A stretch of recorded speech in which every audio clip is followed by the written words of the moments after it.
গানটি হচ্ছে গৌরী তিয়ট তিয়ট তালের একটা বড় তালের গান, রূপের একটা গান। কিন্তু এই গানটা সবাই রূপের মধ্যে গায় না, খুব কম লোক গায়। সবাই ওই এই যে কি জানো শারদ মুখে যে মুখের বর্ণনা অমুখ মণ্ডল যদি শারদ শোনা, কিন্তু এই গানটি সবাই শুনতে চায় না বা সবাই করেও না। কিন্তু এই গানটি আমি শিখেছিলাম আমার কীর্তন গুরুর কাছে, কিন্তু শুনেছিলাম প্রথমে এই মুর্শিদাবাদ জেলার একজন বিখ্যাত গায়ক ছিলেন যার নাম যামিনী মুখোপাধ্যায় মহাশয়। এই যামিনী মুখার্জির শিষ্য, তার নাম হচ্ছে নীলমণি দাস। তার কাছে শুনেছিলাম কিন্তু তার কাছে শেখা হয়নি, শিখেছি আমার গুরুর কাছে। কীর্তন গুরু যিনি আমার সুমন ভট্টাচার্য, তিনি আমার কীর্তনের গুরু, তার কাছে গানটি শিখেছি। গৌরী তিয়ট তালে একটা বড় বিলম্বিত তালের গান আমাদের শোনায়।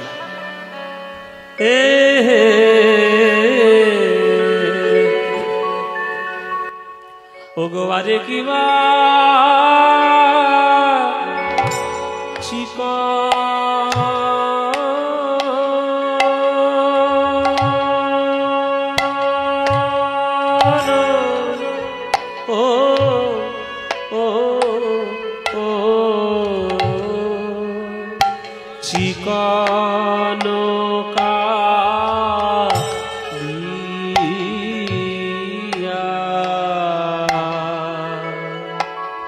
কালিয়ার চিকন কালিয়ার মরবে লাগি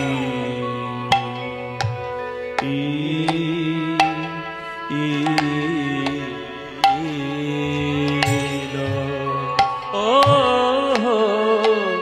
আরে কি ও গো আরে কিবা চিক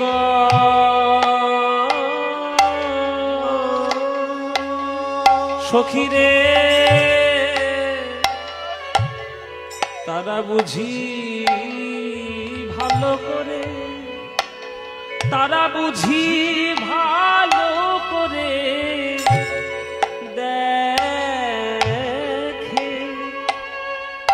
দেখে না দেখে না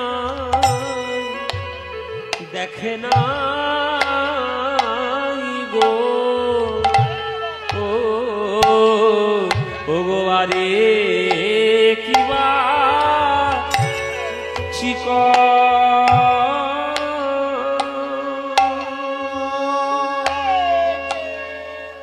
সখিরে তারা বুঝি ভালো করে, তারা বুঝি ভালো করে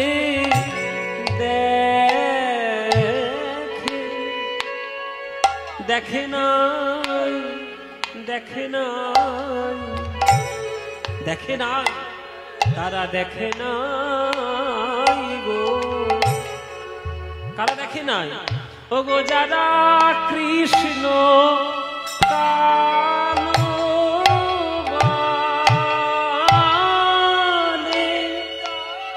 গোবিন্দের আলো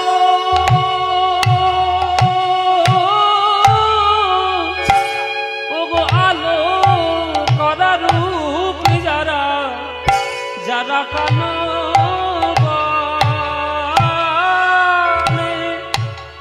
গোবিন্দের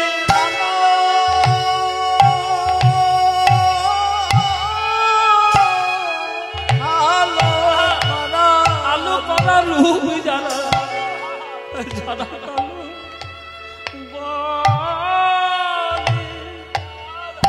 গোবিন্দের আলো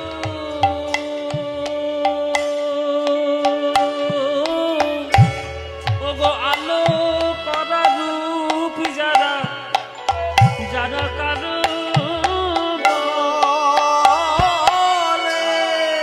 গোবিন্দের আলো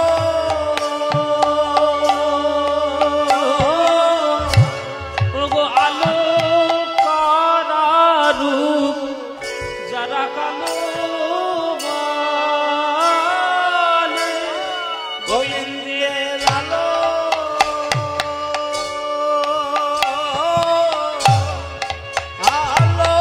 বিরাট বড় গান এটা।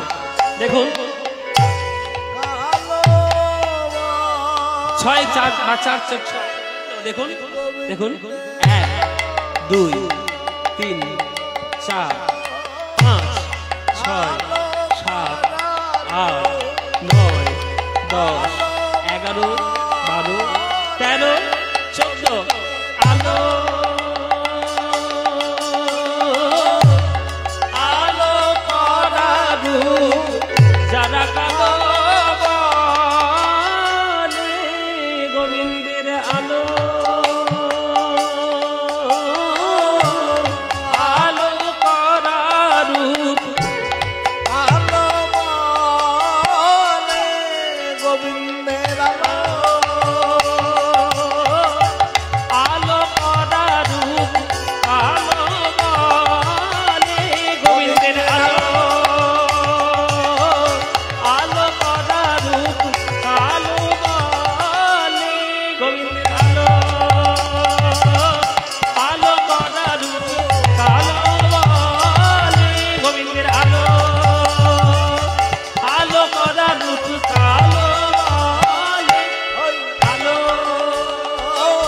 আলো করা রূপ কালো বলে গোবিন্দের আলো আলো করা রূপ কালো বলে আলো আলো করা রূপ কালো বলে আলো আলো করা রূপ কালো বলে এ আলো আলো করা রূপ কালো বলে আলো আলো করা রূপ কালো বলে আলো আলো করা রূপ কালো বলে আলো আলো করা রূপ কালো বলে আলো আলো করা রূপ কালো বলে আলো আলো করা রূপ কালো বলে আলো আলো করা রূপ কালো বলে আলো আলো করা রূপ কালো বলে গোবিন্দের ভালো করে দেখে না আরে কিবা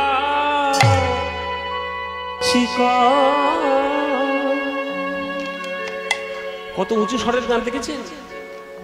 কত উঁচু স্বরের গান, তানপুরা ধরে গলাটা যদি ঠিকভাবে রেওয়াজ না করেন এসব গান গাওয়া যাবে না, গাওয়া যাবে না। এগুলো হচ্ছে গলা সাধার গান। কীর্তন অনেকের বলতে শুনেছি কীর্তন নাকি লোকসঙ্গীত, তারা জানে না কীর্তন সঙ্গীতকে। কোন লোকসঙ্গীতের মধ্যে বিলম্বিত তালের ব্যবহার হয় না। যারা গান বাজনা শিখেছেন, পড়াশোনা করেছেন তারা জানবেন লোকসঙ্গীতের মধ্যে বিলম্বিত তালের প্রয়োগ হয় না, কেবলমাত্র শাস্ত্রীয় সঙ্গীতের মধ্যে বিলম্বিত তাল হয়। সেটা দক্ষিণ ভারতের শাস্ত্রীয় সঙ্গীত, উত্তর ভারতীয় শাস্ত্রীয় সঙ্গীত আর আমাদের বাংলার কীর্তনের মধ্যে একমাত্র আছে। ওই জন্য বাংলার কীর্তন হচ্ছে শাস্ত্রীয় সঙ্গীত। লয়, তাল, সুর, ছন্দ, গতি সব কীর্তন শাস্ত্রের মধ্যে রয়েছে। গান তো হলো, পদের ব্যাখ্যা, পদের লাইন কি, পদের কথা কি? চিকন কালিয়া রূপ মরমে লাগিল, ধরনে না যায় মোর হিয়া। ও মায়েরা, এই তাল তালিম সম্বন্ধে তোমরা হয়তো একটু কম অবগত থাকবে, তোমাদের হয়তো খুব ভালো লাগে না, কিন্তু মানেটা শুনতে হবে। বলছে চিকন কালিয়া রূপ মরমে লাগিল। চিকন শব্দের অর্থ কি? চিকন শব্দের অর্থ বিভিন্ন জায়গায় বিভিন্ন রকম। মানে বাঙালদের কাছে একরকম, মানে পূর্ববঙ্গের বাঙালদের কাছে একরকম, পশ্চিমবঙ্গে একরকম, আবার এই পদাবলী সাহিত্যের মধ্যে আরেক রকম। এখানে তোমাদের বাঙাল আছে নাকি? তোমরা সবাই বাঙাল, তাই না? এখন আমরা বাঙাল ঘটি বলে আমাদের নিজেদের মধ্যে নিজেরাই ভেদাভেদ শুরু করেছি, কিন্তু আগেকার দিনে সব বাঙাল ঘটি ঘটি কিচ্ছু ছিল না, বাঙালি ছিল।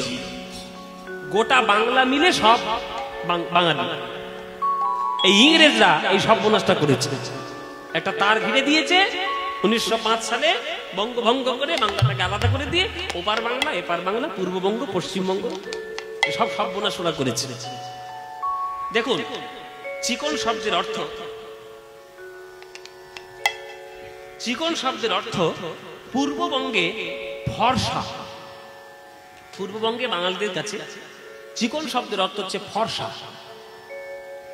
আমাদের পশ্চিমবঙ্গে চিকন শব্দের অর্থ কোথাও কোথাও সরু। দেখবেন অনেক মেয়েরা গিয়ে দোকানে চায় আমাকে চিকন পাড়ের শাড়ি দাও। চিকন শব্দের অর্থ সরু। কিন্তু আমরা পদাবলী সাহিত্যে যে চিকন শব্দটা পেয়েছি বা পাচ্ছি, যেটা গাইছি, এই চিকন শব্দটার অর্থ হচ্ছে মসৃণ। তাহলে মসৃণ কালো রূপ, চিকন ও কালিয়া রূপ। কালিয়া মানে কালো, তাহলে চিকন মানে মসৃণ, তাহলে মসৃণ কালো রূপ। ও মায়েরা, তোমাদের মুখের দিকে তাকিয়ে তো সাদা কাউকে দেখতে পাচ্ছি না, বেশিরভাগ কালোই দেখতে পাচ্ছি। এর জন্য কিছু উল্টো পাল্টা ভাববেন না। আমরা মনে করি যে গায়ের রংটা সাদা হলে বোধহয় খুব ভালো দেখতে হয়। এটা সম্পূর্ণ ভুল কথা, সম্পূর্ণ ভুল কথা। গায়ের রং সাদা হলেই তাকে দেখতে ভালো হয় না। এমন কিছু কিছু মেয়ে আছে না কালো, তার দিকে তাকালে আপনার চোখ ফিরাতে পারবেন না। বিশ্ব সুন্দরী প্রতিযোগিতা হয় প্রত্যেক বছর, তোমরা জানো কিনা জানি না। মিস ওয়ার্ল্ড বলে একটা প্রতিযোগিতা হয়, তাতে কিছু কিছু মেয়েরা বিশ্ব সুন্দরী হয়েছে যারা নাইজেরিয়ান, মানে নাইজেরিয়া থাকে, আফ্রিকার নাইজেরিয়া, একদম নিকশ কালো, কয়লা বোধহয় তার থেকে ফর্সা, ওরা এত কালো, কিন্তু বিশ্ব সুন্দরী কি করে হলো? কালো, কিন্তু সে কালো রূপের মধ্যেও তার যে একটা ঝলক রয়েছে, মসৃণতা, তার জন্য সে বিশ্ব সুন্দরী। দেখবেন আমাদের ভারতবর্ষে কয়েকটা নায়িকা রয়েছে, তারাও বিশ্ব সুন্দরী হয়েছে। বিপাশা বাসু বলে একজন নায়িকা রয়েছে, প্রিয়াঙ্কা চোপড়া বলে একজন, দেখবেন কারণ কালো, ফর্সা নয়, কিন্তু সুন্দর দেখতে, ওই জন্যই তারা বিশ্ব সুন্দরী। ফর্সা মানেই যে সুন্দর তা নয়। এবার জগতের সব থেকে বড় কালো কে? সব থেকে সুন্দর কালো কে? কৃষ্ণ। কৃষ্ণের কালো রূপ, ওই মসৃণ কালো রূপ যদি বজ্রাঘাতের মতো কারো হৃদয় আঘাতে প্রবেশ করে, আর কি তার জগতের অন্য কোনো রূপের দিকে তাকাতে ইচ্ছে করবে বাবা? একটা কথা জেনে রাখবেন, রবীন্দ্রনাথ ঠাকুর বলেছেন, অন্ধকারের উৎস হতে উৎসারিত আলো। কালো আছে বলেই আলো এসছে, অন্ধকার না থাকলে আলো আসতো না। অন্ধকার আছে বলেই জগৎটা হয়েছে। তাই কৃষ্ণের রূপও কালো, আর শাক্ত সমাজে কালীর রূপও কালো। আমরা হিন্দু শাস্ত্রে, আমরা সনাতন শাস্ত্রে বিভিন্ন গল্প দিয়ে পড়েছি, কিন্তু সায়েন্স, এটা প্রত্যেকটাই বিজ্ঞান। আমরা যাকে আদর্শ করে ডাকছি তিনি কালো, আর বিশ্ব ব্রহ্মাণ্ড সৃষ্টি হয়েছে একটা ব্ল্যাক হোল থেকে, যাকে কৃষ্ণ গহ্বর বলে। এগুলো সায়েন্সের ব্যাপার, এগুলো পড়তে হয়, এগুলো জানতে হয়।